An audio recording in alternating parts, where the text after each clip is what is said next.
Welcome to Baxter Yoga. I'm here at the Oakland Yoga Studio again today. Next time you're in Oakland, California, come take a class here. It's a beautiful space to practice in. So today, I'd like to come back to our next anatomy lesson. Last time we met, we talked about the foot. We had our model out here that showed some of the bony structures in the foot. And today, I wanted to actually talk about some movements at the ankle and foot that are important in our yoga practice. So a couple things that are important in our yoga practice is the ability for the ankle to do a couple different things. And I'm just going to lift up a foot and hold it for you so you can see my foot. My foot's neutral right now, 90 degrees with my ankle, and I'm going to go ahead and point my foot. All right, so that's called plantar flexion. And then I'm going to draw my foot up and back more actively towards my shin, decreasing the angle between the top of the foot and the front of the shin. Okay, so this is called dorsiflexion because the top of the foot is the dorsum of the foot. So pointing, and sometimes called flexing the ankle, if we want to simplify it, or plantar flexing and dorsiflexing are two important actions in the ankle joint. Think about the front foot in triangle pose. It's pointing a little bit.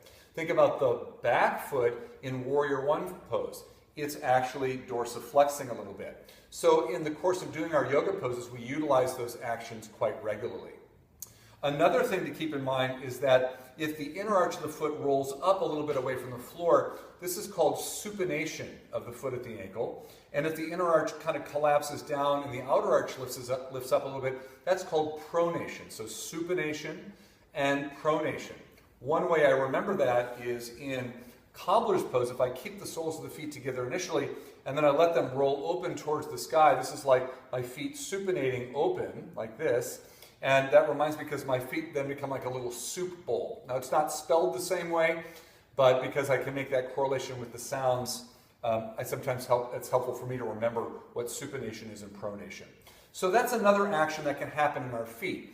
That can provide good movement on uneven surfaces, or it can provide some instability. So ideally, we want to be between pronation and supination, kind of an even footing on the earth, especially when we're doing something like tree pose, and that bottom foot needs to stay firmly grounded.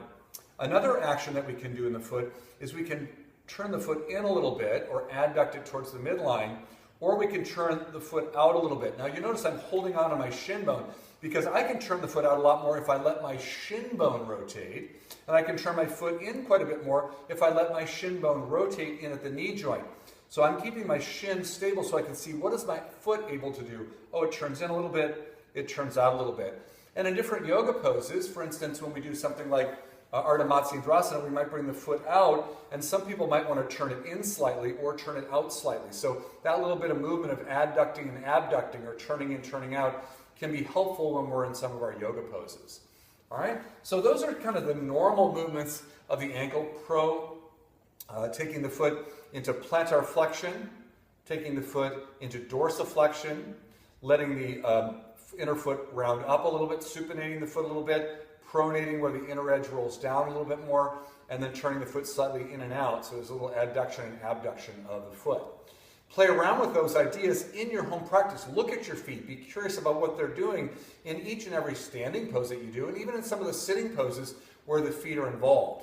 So let that new information percolate in, play with it a little bit, and see what it does for your experience of your yoga practice, combining anatomical understanding with our yoga poses.